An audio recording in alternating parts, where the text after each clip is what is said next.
Hello everyone and welcome to AOR Talkshow number 15. And before we just start the talk show off, I would like to apologize on my behalf and Niren's as well for, how can we say, skipping 4 Grand Prix Yep. of this season, but sadly we had a few issues, or rather me. I have a few issues on holiday. Yeah, don't drag me into this, no, mate. Yeah. There was a few incidents that prevented me from recording, and therefore Niren, I think, probably didn't feel too comfortable recording with someone else, especially not having the whole thing behind it. And big mess and the story here. That's the important thing, and today we'll be reviewing the 4 races we missed. So, trying to kind of make up for it. And there also will be a season review talk show soon. I'm not quite sure yet, but hopefully it won't be it shouldn't be too long after this one. So, yeah, we're here to start off with where we left off, and that was the Singapore Grand Prix preview. So, first things off, qualifying, Niren. Okay, so then yes, qualifying at the Singapore Grand Prix. It was a dry session in the end, and one that was taken in terms of pole by Callum. Well, someone who's actually taken a lot of poles, to be honest, this season. He's performed very well in qualifying. It's just a shame that sort of disconnections in the race and maybe not being able to turn up to every single race has hindered him slightly, I suppose, up to this point in the season at round number 13.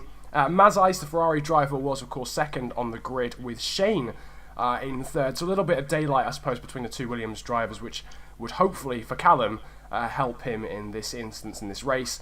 Lee in the Sauber was fourth, with Brown in fifth in the Mercedes, and Sid, the reserve driver, in sixth, because it was seeming like we weren't going to have enough drivers for this race, so we needed Sid as a reserve, with Peppa and Dan unable to set a time. Dan, I'm not entirely sure why. I think he was disqualified from the session, was he, or something ridiculous? Yeah, and then because Peppa hit a wall and somehow destroyed his vehicle at very low speed. Yeah, it was a rather interesting qualifying for those two, with Dan. Dan's recording black screening the TV, which was just what you need. Yeah, and then he had to stop and... Okay, let's go off to qualifying back screen. Yeah. Fantastic. Just what you need, isn't it, at the start of a session? And then, of course, Peppa not being able to put himself on a decent lap and crashing and stuff. I mean, I think he got his lap invalidated for that very weird exit of the third to last corner before the double left. Yeah. If you go very near the wall, even though you don't have the 4 tires beyond the line, it will count as a corner cut. And basically that was what happened to Peppa on that last lap, but nothing they really couldn't do because Codemasters may not have fixed that, but they listened our praise to the race. Yeah. And we had rain again. We asked for rain and we got rain again. Like, what? I mean, this insane. is amazing. I mean, clearly Codemasters listen to us. Clearly we are, that we are their priority at this point in time. Clearly. Obviously. But that led us to a wet race, and Mazais with an absolute stunner start, jumping Callum to take the lead of the Grand Prix as Shane and Dan followed them. Brown and Peppa had a very nice little scrap after Brown and Lee having a bit of a lag bubble, I believe, at turn 5. So that putting Lee on in the wall, and Sid was a bit like Kimi Räikkönen in Brazil 2012. He was a bit lost on the track sometimes. Yeah, he was, that's true. But it's the taking part that counts at the end of the day, realistically. But yeah, Sid was a little bit lost occasionally. But that led to a pretty interesting race. Obviously, we started on Inters, and it was not free of incidents because we already had one at turn 5 with Lee, but there was obviously Sid at the last, and eventually at kind of the middle part of the second stint on Inters. I'm not quite sure because it was very interesting because there was information in the first 7 laps, I think, that there would be heavy rain coming. Yeah. So the drivers had to kind of think how many laps they should do on Inters and when they should stop. So kind of midway through the second stint, because everyone had pitted except from 1 or 2 drivers, and Lee had an unfortunate lockup, and there you go. No more race for you. Safety car out. Fantastic. Well, we predicted there was probably going to be one safety car because of the nature of the track. It was much like Monaco, really. But yeah, Lee was the cause of this first safety car, as we knew it, with that DNF, with that crash. I can't remember where he crashed. I don't know if it was the Pirelli barrier. That infamous corner that I get wrong all the time.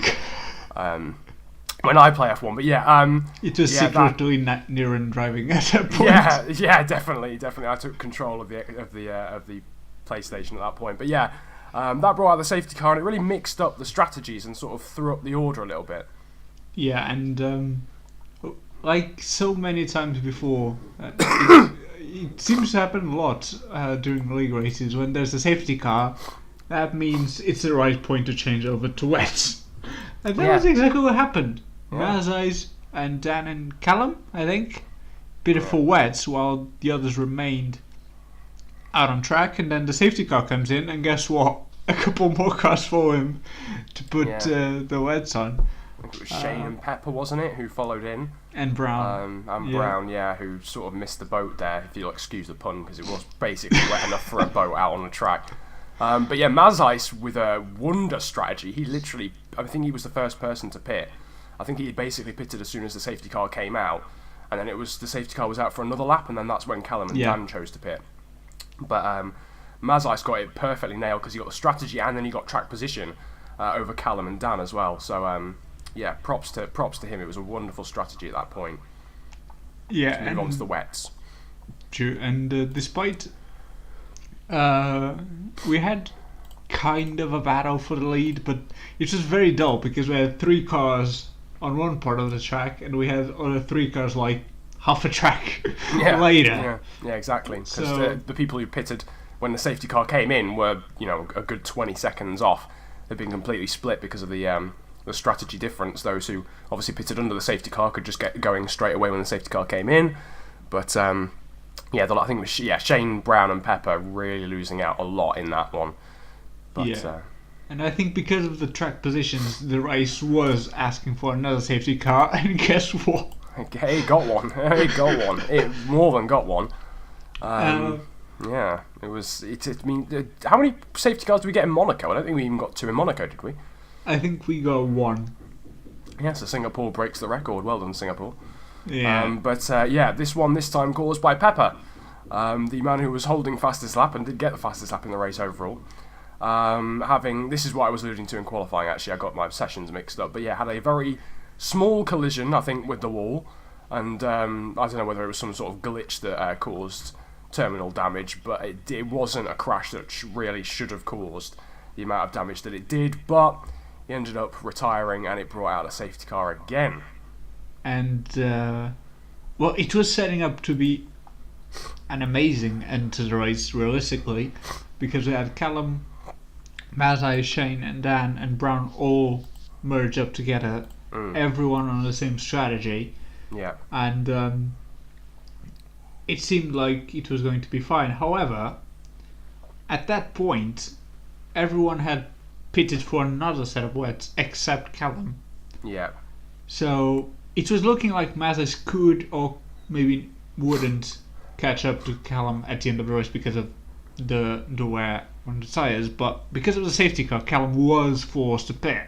Yeah. Which meant he falls back behind Mazes. So Mazes is given this reminds me of a certain Singapore Grand Prix in 2008.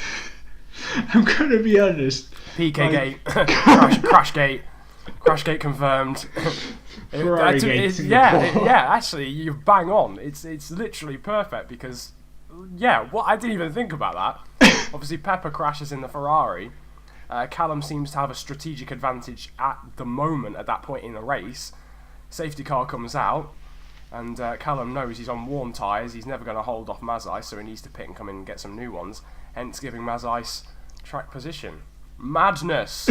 And it's at Singapore! Oh my god, Illuminati confirmed. Jesus Christ. This is incredible. But that was the dynamic of the race. A lot like the real life crash gate. I don't know, I think there might need to be an investigation into it now, to be honest with you. But as Pepper mentioned, it gifted Mazais the lead from Callum. But we at least had a group of 5 cars all very close together because everyone was on the same strategy, so no one had to pit until the end of the race once the safety car came in.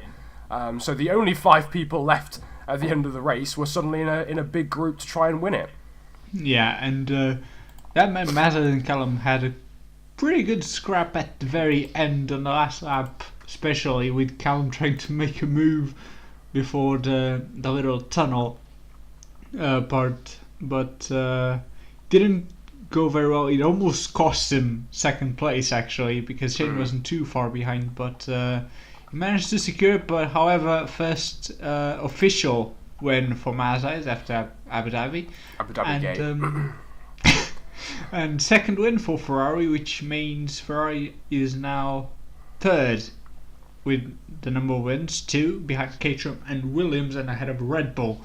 But nevertheless, I mean, very important win for Mazda as well, because of the third place fight. And the Callum finishing ahead of Shane, which was important because Callum was going to miss Hungary, which we'll talk in a bit. But he extends the lead in 3 points. Dan finishes 4th, and Brown is the last of the finishers in 5th. So if you thought starting with 8 was already low, finishing with 5th is not exactly perfect. Yeah, finishing with 5 people at the end of the race, that is quite extraordinary. That's even better than Indianapolis 2005. That is. Oh my goodness gracious me. Jesus, I mean, we've outdone ourselves, really, haven't we? There, I mean, we've managed to beat the infamous Indianapolis Grand Prix, but in a race of attrition, we'll call it, Mazais getting the win from Callum, from Shane, and Dan in 4th, and Brown in 5th. And as you explained, it did affect the championship. Mazais getting that first official win, and he'd hoped to build on that going into Hungary, as he fights with Dan and Pepper for 3rd in the championship. But Callum and Shane obviously in the Williams, as they have been all season, really scrapping for the title.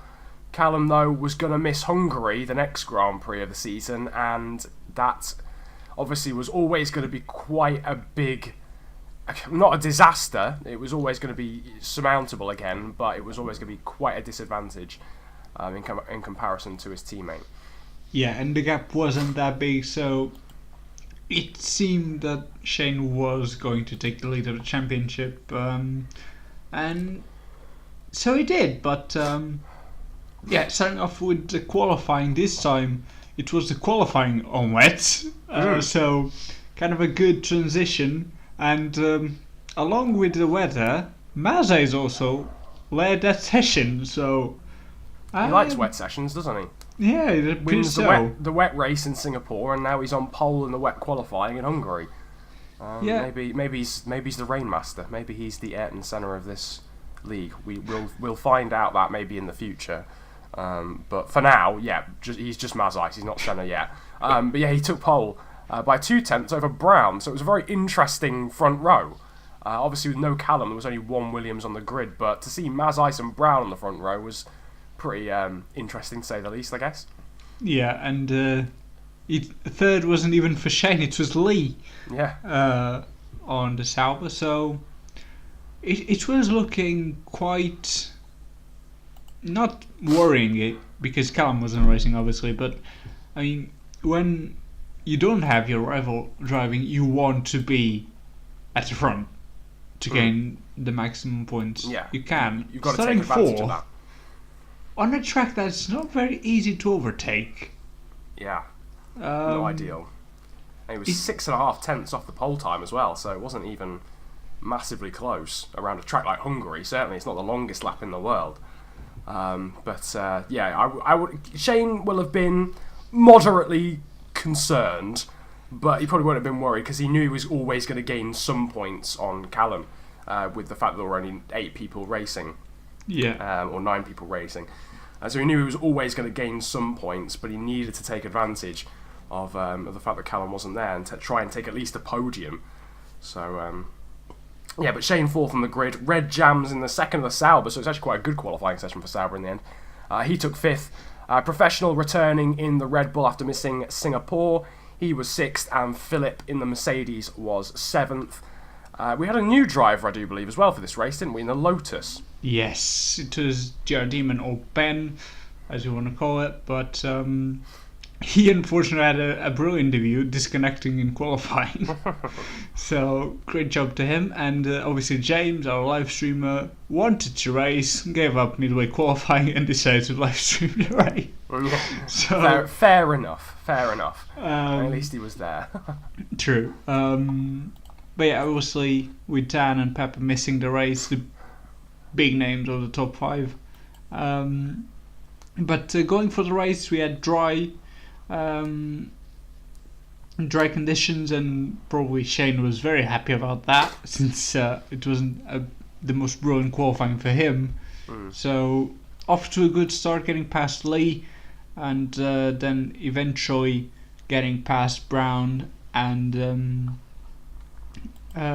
Professional and Philip a bit further behind, and Red Jams not having the best of races as well, not finishing.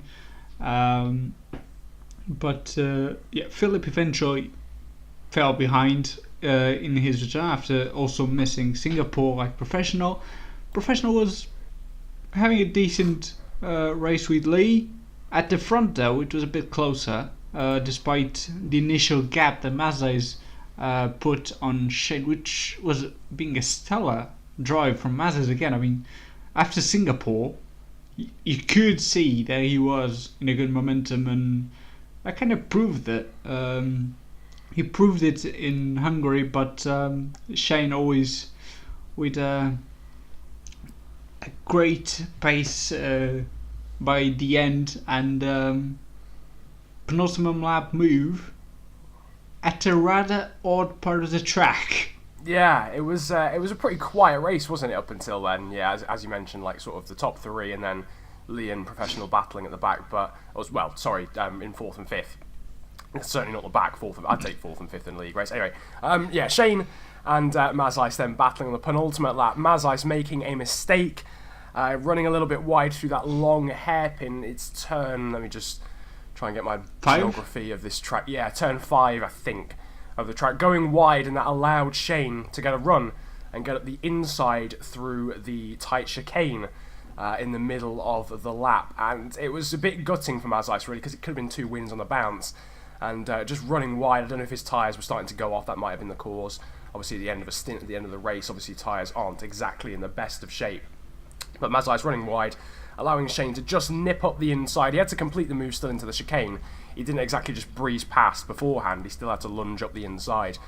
He got the job done, and then extended a gap of 2.1 seconds to the end of the race to take maximum points, and that wasn't really what we were expecting after qualifying, especially after the pace that Mazais showed in that qualifying session. Obviously, he was coming off the back of a win. It was still a very solid second, though, for Mazais, and with Pepper and Dan not racing at all, he managed to gain a ridiculous amount of points over both of them in both Singapore and in Hungary, a first and a second, which is a very decent point, so that's 43 points, isn't it?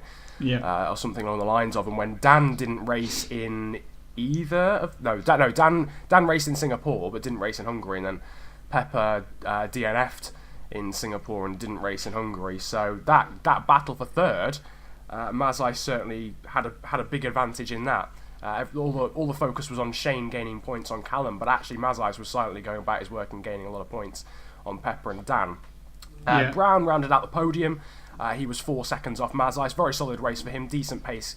On the large part, keeping up with the two in front of him. Lee managed to get the better of Professional in that battle for 4th in the Sauber, and then obviously Professional in the Red Bull in 5th. And Philip was the last of the finishers in the Mercedes in 6th. Yeah, and it was a proper Indianapolis with 6 finishes. Yes, now we've matched it. Slightly better than Singapore, nevertheless. Maybe not in terms of action, but Hungary never gave us amazing races. So I guess it was kind of expected, especially not having quite a few drivers, quite a few important drivers for the actions taking place. But definitely. Nevertheless, that meant obviously that Shane took the lead of the championship. Now 15 points ahead of Callum, and Mazais managed to jump both Dan and Pepper for 3rd place. So it was looking quite good for the top 2 finishers of the Hungarian Grand Prix, which led us eventually to Bahrain. And once again, this time we had the home driver, Sid, back on the track at his home Grand Prix. But first things first, and we had a qualifying, and only 5 people put a lap in. So we've beaten Indianapolis now in terms of qualifying as well. We've beaten Indianapolis in terms of a race. We've matched it in a race, and now we've beaten it in qualifying as well. Yeah, only 5 people getting a lap in. I mean, we did have 8 people for the qualifying session, but only 5 of those 8 actually managed to get a lap in. Callum managed to take pole by a pretty whopping 0.4 of a second for the Bahrain Grand Prix. Obviously, in the knowledge that he's now lost the lead in the championship at this point to his teammate Shane, he knows he needs to certainly, it's imperative that he gain points really on Shane at this Grand Prix going into the final one in Belgium. So he was on pole, pretty determined. 2nd place was GR Demon, the official replacement for Jordan, the ex-Lotus driver, in that Lotus, of course. He had a pretty shocking debut, as Pepper mentioned, where he disconnected in qualifying. But he had a much better qualifying session in his 2nd race weekend. He grabbed 2nd on the grid, very, very good from him, splitting the 2 Williamses with Shane in 3rd. Pepper was 4th, just 100th of a second off Shane. And the final person to set a lap in qualifying was Professional in the Red Bull there in 5th. And we had Lee in the Sauber. He started 6th. He was unable to set a lap time. Mazais as well off the back of a 1st and a 2nd. I don't think he quite had the pace though in Bahrain as he did in Singapore and in what's the other track? Hungary. There we go. So he started 7th, having not set a lap time. And the reserve driver Sid at his home Grand Prix started in 8th. Yeah, not. I mean, he probably wanted, even if he put a crap lap in, he would still start 6th, which is a bit better. Yeah, exactly. But nevertheless, we were off to a good start with Shane getting past Ben at turn 1 after Ben. Well, I mean, obviously didn't want to cause any issues for the big title fight, so not putting too much effort defending from Shane at the first lap, but having a very good scrap with Pepper on lap 2 until there was a bit of lag involved going for the start of the 2nd sector, I believe, and then getting hit by Mazais and Professional, and it was a big mess. Yeah, it was a bit of a mess. At that corner with Mazais obviously coming out worse, I do believe, but I think Professional lost a bit of his front wing. I'm not quite sure on this, but not exactly the best start of the races after a pretty decent start and a pretty decent fight with Pepper for 3rd as well at the beginning, but nevertheless the 2 Williams and the Ferrari Pepper very well on that race. Obviously a lot of mistakes as well, because the slipstream on this track is absolutely ridiculous.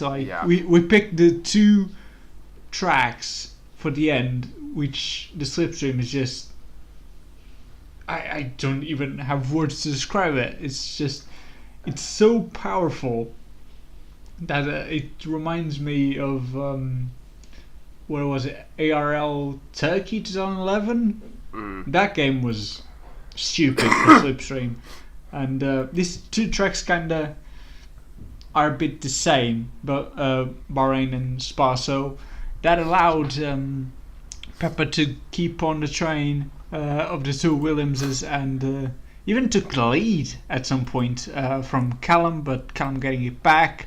Shane with the undercut on lap 5, Callum pitting lap 6, and Pepper going for lap 7, which cost him dearly for the second stint, because obviously the undercut isn't massively, but when the tires do start to go off, it gets a bit trickier to keep the same pace. So he fell behind quite a bit, like 3-4 seconds behind, while Shane and Callum continued their titanic battle for the lead, and essentially it was a 7-point gap that was in discussion there, because if Shane got those 7 points, it would make Callum's job a hell of a lot harder. But if Callum got the win, it would be quite different. Yeah, it was. It's almost like a four. It's almost that scrap was almost worth 14 points in a weird way, because as you said, if Callum won, Callum basically brings the gap down to effectively nothing in the grand scheme of things. But if Shane wins, Callum is miles behind. But the battle, I mean, the slipstream was overpowered, but it made for one heck of a race. If we didn't see much overtaking in Hungary, we saw about 1,000 times more overtakes for the Bahrain Grand Prix. Pepper involved in the first stint, lost out a lot in that first pit stop, but did slowly but surely manage to creep his way back up towards them as the race progressed. But in the middle of the race, it was obviously just Shane and Callum, and every single lap basically they were swapping position and taking the lead off each other down into turn 1. Such a great battle. It was almost like the Mercedes battle of 2014 in real life at Bahrain, but on a bigger scale. Like, it was happening every single lap. But naturally, because they were overtaking each other every single lap, they were slowing each other down quite significantly, and it did allow, with I think 2 laps to go or 3 laps to go, it did allow Pepper to at least get within DRS range of them and sort of reform that 3-way battle that they were having in the first stint.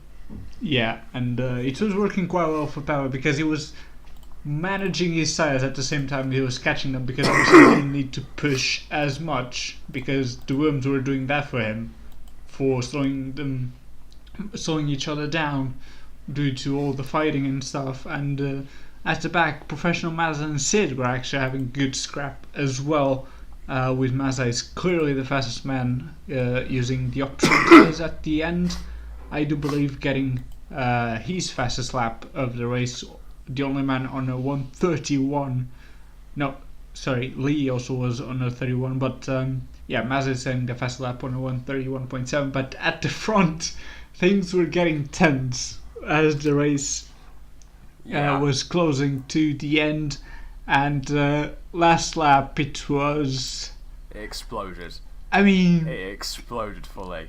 If you thought Brazil's 2008 last lap was something impressive, this one was pretty close to that. Pretty extraordinary. So, Pepper at this point has fully caught the 2 Williamses. I don't know who was leading at the time going across the line onto the final lap. Was it Shane who was leading and Callum was trying to overtake him? Maybe, yeah. I'm not entirely sure, but whatever the circumstances, Shane goes into turn 1 on the inside, I think. Yeah. Callum's on the outside. And it's the final lap, bearing in mind. These two are teammates. They're battling for the title. Whoever wins this is in the ascendancy when it goes into the final race of the season in Belgium. And I think there was a little bit of lag. Either that or Callum got a little bit hooked on an auto spin curb on the outside. But the 2 Williamses made big contact, or fairly big contact anyway. Callum sort of sliding into the rear left of Shane, which sort of speared him sideways a little bit. Neither of them spun fully, but it did lose them quite a lot of time, and that allowed Pepper, out of nowhere, to drive around the outside. I mean, he did an incredible job to actually avoid both of them. He had to literally swerve out the way, just missed. I think it was Shane, sort of in the middle of the track, half spinning, and got around the outside, snuck around the outside, and was in the lead on the final lap, having been third going into the first corner. So it was just dramatic. It was just drama. It's just what you love to see. And the thing is, Shane and Callum weren't that far behind Pepper either, coming off the incident at turn 3. Exactly. So, obviously, after being gifted the lead on the last lap of the Grand Prix, after pretty much being under pursuit pretty much the whole race about the Williams, I mean, there's kind of a bit of a tension running, and I mean, can you put it that way? Like, you're gifted the lead on the last lap with the 2 title challenges right behind you, still in a chance of winning. Yes. Like, the amount of pressure it goes to, and he almost lost it coming to the last corner as well. Yeah, There was a bit of a mistake and running wide at the last corner. I mean, it was, as you said, a very dramatic last lap. Yeah, it was great. I mean, yeah, as you said, Pepper really feeling the pressure, almost bottling it completely through that final corner. But as you mentioned, like, you would feel that pressure in that situation. You probably weren't expecting to be leading on the final lap, given there were 2 people in front of you going on to the final lap, and suddenly you find yourself in the lead. And going through the final corner, Shane almost pipping Pepper to the line after the mistake from Pepper, the Ferrari driver, coming out of that last corner. But he did just hold on for Ferrari's, 3rd win of the season? Yeah. So obviously, it was a very, very good spell for Ferrari, for this point of the season. Mazai's winning in Singapore, Mazai's coming second in Hungary, and then Pepper now winning in Bahrain, with Shane getting second and Callum getting third. So although there wasn't 7 points between them when it came to their finishing positions, Shane did still extend his lead in the championship by 3, making Callum's job obviously a ton harder. Yeah, I mean, it was 18 points now coming to the last race of the season, so not the ideal gap for Callum. Obviously very ideal for Shane.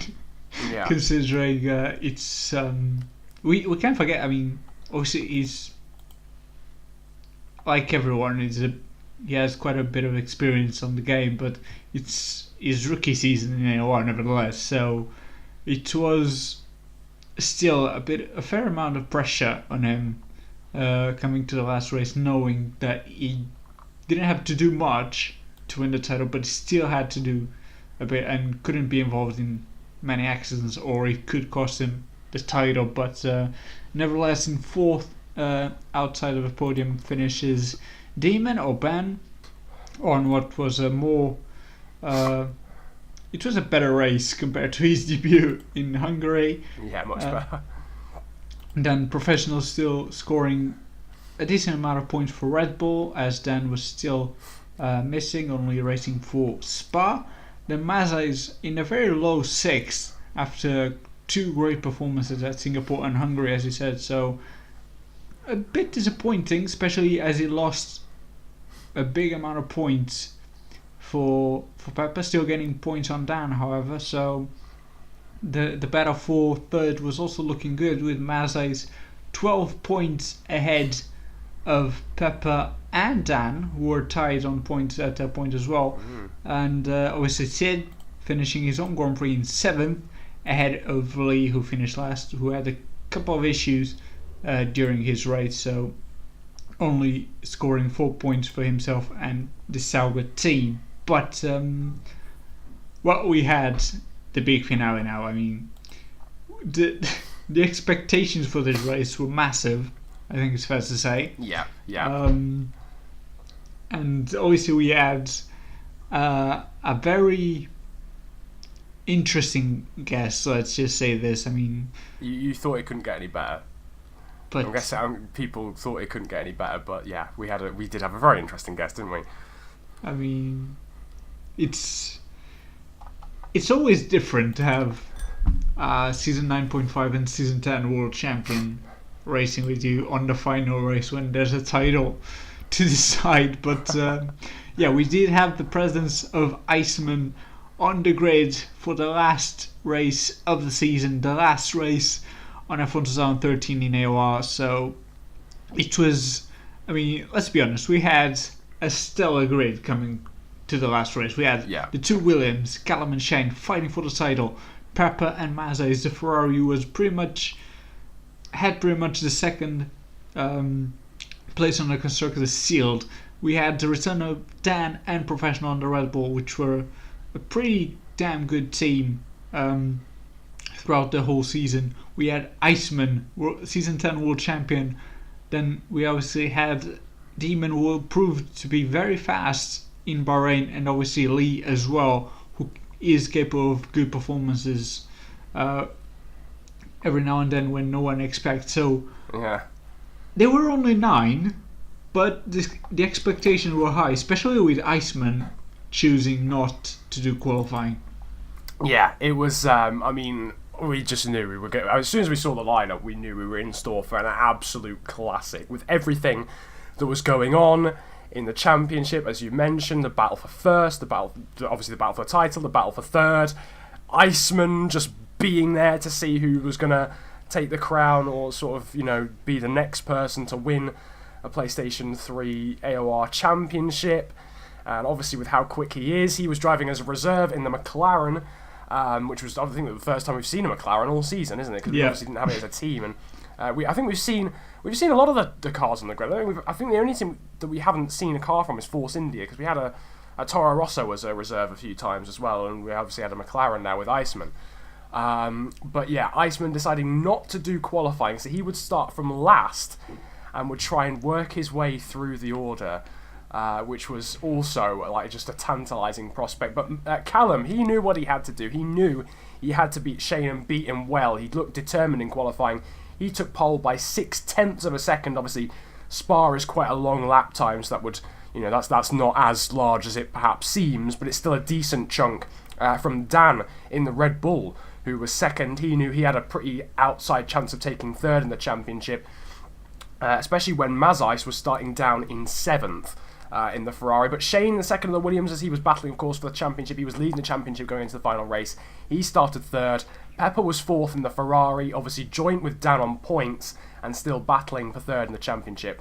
Professional in the second of the Red Bulls started 5th, with Demon or Ben, the last of the people, within a second of the pole time. Mazai, as I mentioned, started 7th for Ferrari, with Lee 8th in the Sauber, and Iceman obviously starting at the back, having not done qualifying. Yeah, and pretty much everyone starting on option tyres except for Iceman, who was obviously starting on the prime tyre after not qualifying. So, I mean, Callum knew what he had to do. He was a bit like Felipe Massa in 2008. He knew what he had to do, and he did everything he could. Literally, he got pole position. Shane third. He could have finished. I think he could have finished 6th and still win the title. So it was not looking good. But like, Dan was already second. Pepper, Professional, Demon, Mazais, and Iceman are capable of great things, and even Lee. So it wasn't safe by any means, especially on a track like Spa, which can be technical at times, but like Bahrain, it has some amazing slipstream. Yeah. So it was looking very, very tasty for the big finale, but turn 1 proved to be a bit too racy, with Mazda liking Professional, who liked Pepper, who went to the wall. Yes. Rear-ending the wall, but luckily no one lost any front wing or rear tyres for that matter, so everyone's still racing, and luckily for Pepper as well, not losing too much time catching up to the field at the end of lap 2, where Dan and Mazais made contact at bus stop, with Mazais being turned around, so Ferrari not having an ideal start of the race. But at the front, Callum maintaining the lead, and more importantly, Iceman and Ben ahead of Shane. No, Shane was ahead at this point, I'm sorry. But yeah, Ben and Iceman fighting for third. Iceman after starting 9th at the end of lap 2 being third is quite something. On prime tyres. It's just astonishing. The guy's just an animal. But yeah, Callum was obviously was leading. On one stage, Shane was actually leading the race. He actually got a very good start, managing to pass Dan and Callum down the Kemmel straight on the first lap. But Callum re-overtook him, I think, on lap 2 and stretched away by quite a distance. But Shane was only looking over his shoulder. He probably knew Callum was going to stretch away, especially with the pace that Callum had in qualifying. He probably knew that his teammate was going to stretch away and go off into the distance and win by quite a distance. So he was certainly looking over his shoulder for the likes of Iceman, for the likes of Demon, and obviously still people like Pepper, Mazais. There were lots of people in the field that could beat Shane, that have beaten Shane this season. There was lots of potential for, it wasn't done by any means, even though he was sat in second at the time. Iceman and Demon were catching him. Pepper was trying a recovery, so was Mazais. Dan, I think, was unfortunately struggling with wheel issues, so he was never really going to be part of any sort of battle, regrettably, and he later retired due to those wheel issues, which was a shame, a disappointing end to his season, especially after he couldn't race in either Hungary or Bahrain, and that sort of killed off his chance of grabbing third in the championship, which meant it was going to go down to the wire between the two Ferraris, at least still. But yeah, so second stint of the race, and Iceman is starting to catch Shane, and they're starting to have a bit of a battle. Yeah, and eventually, Shane knew that, obviously, second place is second place, and fighting Iceman and beating Iceman is quite an achievement, especially for someone who is racing him for the first time. But he knew that it wasn't worth to maybe risk too much on that, and eventually Iceman just got past. Iceman just got past Iceman. Great. He just got past Shane, and he even started pulling away. So that was how strong Iceman's pace was, and he started battling with Callum eventually later on in the race as well. At the back, obviously Ben and Dan coming to the last stint, I believe, having a bit of a contact because of the said wheel issues that Dan was having, causing a bit of an issue to Ben as well, while Pepper, Mazin and Professional were having quite a good battle throughout the race, but there wasn't too much happening between Callum and Iceman, because Callum was managing to restrain the gap to around 2 to 1 second, so without getting Iceman into the DRS range, and Shane obviously falling back. Not too worried though, because he knew third place would grant him the title nevertheless. But the fight for fourth on the last 2 laps was quite something to watch. Yeah, so the last few laps then in the battle for fourth, and obviously the battle for third in the championship, although realistically, given Mazais and Pepper were together, Pepper was never going to gain enough points on Mazais to take that third in the championship, but there was still a wonderful battle going on between them out on the track in the penultimate lap of the race, the final 2 laps of the race, both of them swapping positions heavily. Pepper sort of managing to gain the place on Mazais down the Kemmel straight, and then onto the final lap of the race. I mean, they were swapping positions a lot on the penultimate lap. Onto the final lap of the race, coming through a Rouge and down the Kemmel straight. Pepper is ahead of Mazais, but Mazais just about sneaks. There's a very small gap, but just about sneaks up the inside down into the chicane, which I've forgotten the name of actually. Do you know the name of that chicane at the end of the Kemmel straight? The Lecombe, there we go. I can't believe I didn't know that. It's a classic. Anyway, so yeah, down into Lecombe, and Mazais takes the position back off of Pepper. And then down in, obviously coming through Blanchimont, there's quite a lot of slipstream on this game, and Pepper was just behind Mazais, down into the bus stop for the final time, the final lap of the race. Pepper lunges around the outside, breaks so late in comparison to Mazais, and gets the job done around the outside on the final corner of the race, the final corner of the season, nicking 4th place off his teammate, getting around the outside, and then obviously having the inside for the second part of the chicane in the bus stop. There was a little bit of a drag to the line, but Mazais unfortunately didn't quite get enough traction out of the corner to properly challenge Pepper for that 4th place. So Pepper did just about manage to grab that 4th place on the final corner. Unfortunately, we didn't have such shenanigans at the front of the field, but that was certainly something to keep us entertained on the final lap. As up ahead, Callum won the race by 11 seconds over Iceman in the McLaren, obviously the reserve driver, but we obviously know that the talent that he has, obviously a 2-time champion in PlayStation 3, so he managed to come second though on his return. A very solid job from him after starting 9th and last on the grid. But obviously the main story was the man who came third, Callum, winning the race but not gaining enough points on his teammate Shane to take the lead of the championship back, and hence Shane, who literally reversed across the line after doing a flick spin towards the line, he took the championship with the 3rd place, getting 15 points.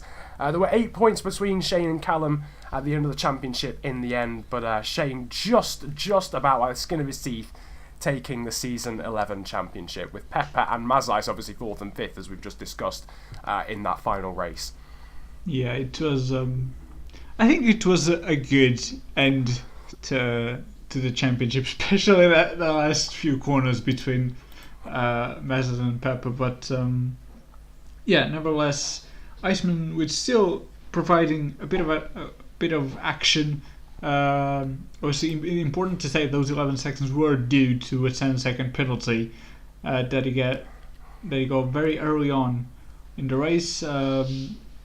Because of contact made with Callum. However, as usual, it was not a proper penalty, so it will be removed if needed, but obviously it doesn't change the positions whatsoever, so it probably will just stay there. But nevertheless, it was a good ending, I think, to Season 11. I mean, we've come a long way since Australia, and it's it's a bit sad to end the season, but I think at least we end the season on a high note. And obviously Dan sadly not finishing, but everyone did finish the race, and we had a thrilling season.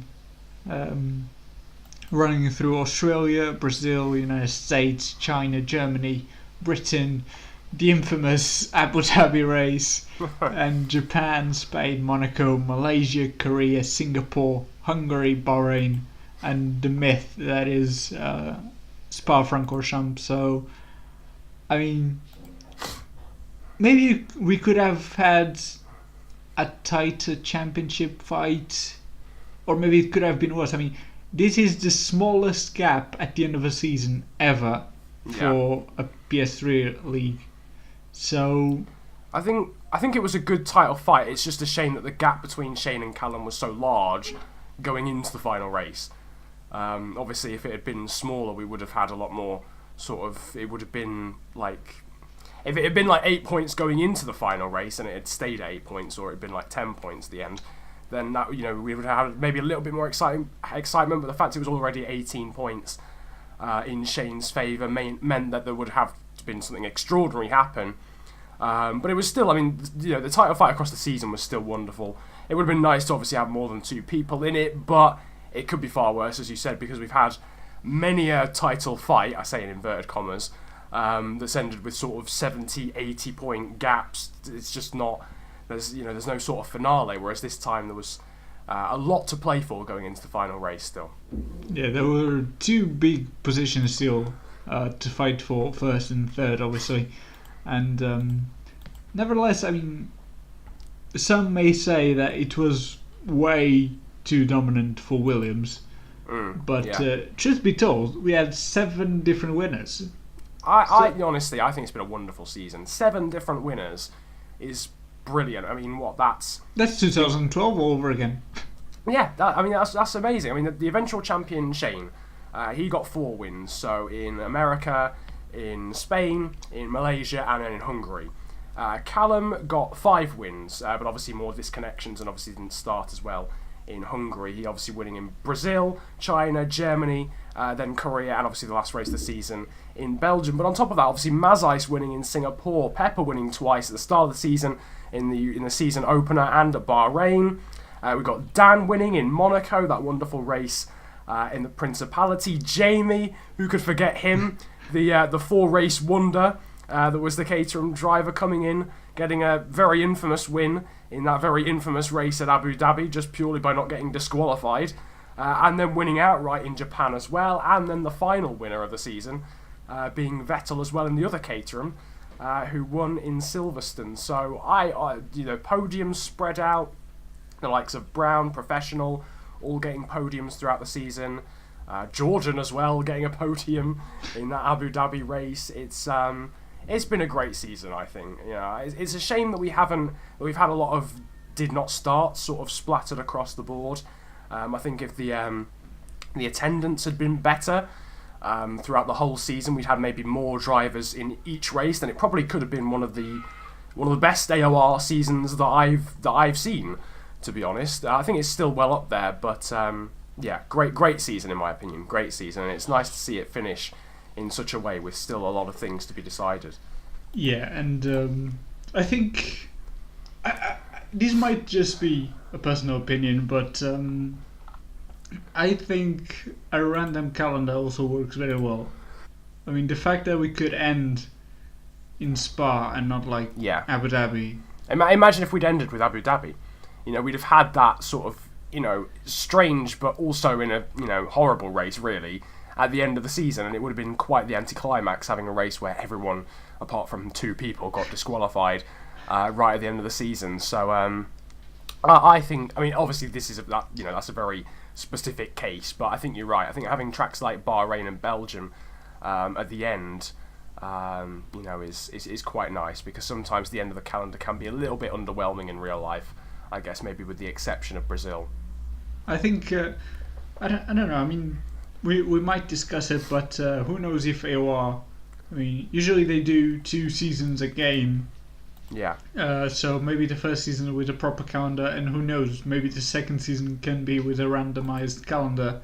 Yeah. But for all the leagues, that'd be nice. But we'll see how it goes, because then we can get a proper barometer as to whether that is actually the case. Whether having a mixed calendar does actually help action throughout the season. But certainly in this case, it seems to have done so. Yeah, it's nice to see. It provides us the closest championship, so.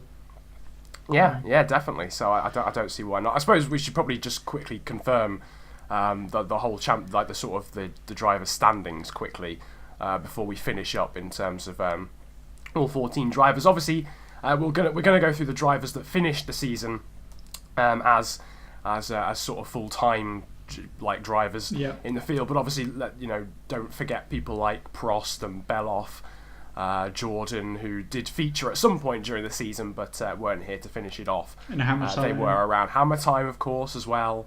Sevalista, Sevalista is technically on the driver's table, but he wasn't really there towards the end. But there's a lot of drivers obviously that weren't around for the final few races, but obviously did bring a lot to the table in the first half of the season maybe. But obviously, as we've discussed, Shane winning the championship then in the Williams by 8 points over his teammate Callum. Shane ending on 242 points with Callum on 234. Mazais in the end. Shout out to Mazais, because to be honest, I don't really know if it looks as if he was going to take third at any stage in the season, really. It looks as if it was basically between Pepper and Dan until sort of the last 5 races. But he really came back with a vengeance. Looking at his results, actually, they're pretty consistent. He got a lot of fourths and a lot of podiums throughout the season, so well done to him. Yeah. Fully deserving of third place there on 167. 10 points clear of his teammate Pepper. Good season for him as well, taking 4th. Dan will probably be ruining wheel issues, really. I think he could have taken 3rd in the championship. He got a lot of podiums in the races that he did finish. He only finished off the podium 3 times in the races that he actually finished. So that's all of the races that he actually started. So that's a bit of a shame for him. But he takes 5th in the championship Professional, his teammate in the second Red Bull is 6th on 125, pretty consistent season for him. 7th place was Brown, not finishing races again, probably the bane of his season, a few podiums here and there as well for him. He finishes 7th. Jamie, after just completing 4 races, still manages to take 8th in the championship with those 2 wins on 71. Then it was his teammate Vettel in 9th. Obviously, he won as well in Silverstone. He grabbed 51 points. Lee in the Sauber was 10th in the championship with 45. Then it was Philip in 11th in the Mercedes with 40 points. Sevalista was 12th in the Lotus with 28. Then it was Demon or Ben, who we only saw finish races in the final 2 races. He picked up 18 points in 13th. And then finally 14th in the championship was Red Jams with 10 points in the Sauber. Yeah, and it didn't change too much on the constructors from where we kind of had previewed before the season started. So Williams taking the championship with 476 points, 152 ahead of Ferrari, who still got a 52-point gap to Red Bull. But obviously, as you said, many of those points were because of Dan's wheel issues.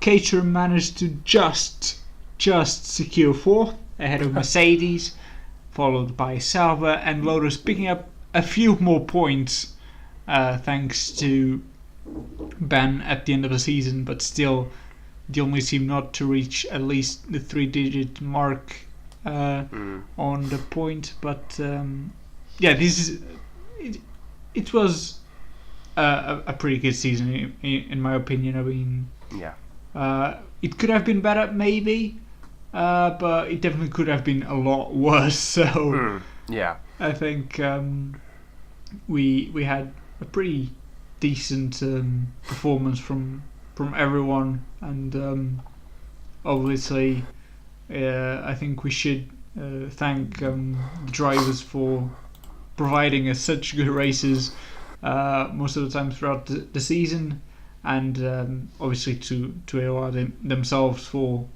being the amazing platform that they are, and thank you guys for watching this, because after all, of course, you are the ones who we do this for, and it's been a pleasure for me, and certainly for Niren, to be here nearly every week. Yeah, we're sorry about that one, but there's sometimes there's just nothing you can do. I'm sure you guys will understand, but we hope to be more consistent, hopefully. Although we have been pretty consistent, it's only been this blip at the end of the season. Yeah, we've been pretty consistent apart from that.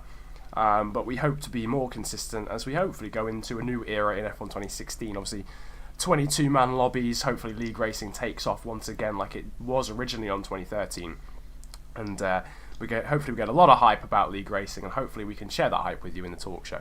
Yeah, and there will be hopefully very big updates as well for the talk show itself, to provide you guys even more entertainment about this. But nevertheless, I mean, that is all for this talk show. We'll go on with the thanks for the season review talk show, where we will just end season 11 in AOR from PS3 definitely, and from then on the talk show, though there might be like a 1-2 week break until we return for the talk show, obviously, because the leagues will take probably 1 or 2 weeks to be set up for all the different platforms for F1 2016.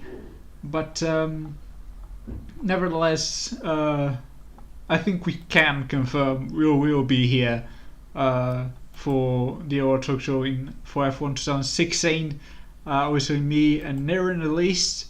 Yeah. If something new happens, I guess you guys will have to wait and see what these new big updates are. But I think me and Niren can assure you they are good. I mean, you're gonna like them. Honestly, we have got a lot planned for this series. You know, at the moment it's sort of, with the way it's fallen, obviously we managed to nab the end of the Xbox season on F1 2013 at the very start of the series, but regrettably with the the little amount of hype F1 League racing wise. We've not really been able to do anything or branch out all that much apart from the PlayStation 3 League, which has obviously been a wonderful season, but there hasn't been all that much else to really cover, apart from other AOR championships that don't revolve around F1. But we are hoping to branch out massively. We've got a lot planned. We'll hopefully be in fact, I'm not even going to go into hints. We'll announce stuff when we can, instead of getting you guys hyped and then potentially not doing it. But I mean, we will be doing stuff. Certainly, we'll be definitely upgrading the talk show. Obviously, when League Racing comes about on F1 2016, we're going to be going ham, and we'll let you guys know when we are planning to implement those upgrades. But I guess for now, that is about it for the talk show. Just for a little bit. Yeah, I mean, the season review shouldn't take too long to come out, so make sure you stay tuned for that, and obviously check all the other 14 talk shows we did since the start. It's probably going to be cool to see the evolution that we had. I think personally, me and Niren improved quite a lot. The band improved quite a lot as well. Yeah, as the series has progressed, I think we've definitely got a little bit better, to be fair. But I think nevertheless, I'm very pleased with this, how this has been going. But obviously, it will continue, and I'm very satisfied for that. But for now, that is all from me, and I'll let Niren wrap this one up. Yeah, and as we mentioned, we'll be back soon. Do not worry, we'll have that season review up for you pretty shortly. But that's it from Pepper, and that's about it from me. We hope you've enjoyed the PlayStation season, and obviously the Xbox season that we covered at the start of the series. As we mentioned, we've got a lot coming, so hope you guys are hyped for that. But that is about it from us, and we'll see you next time.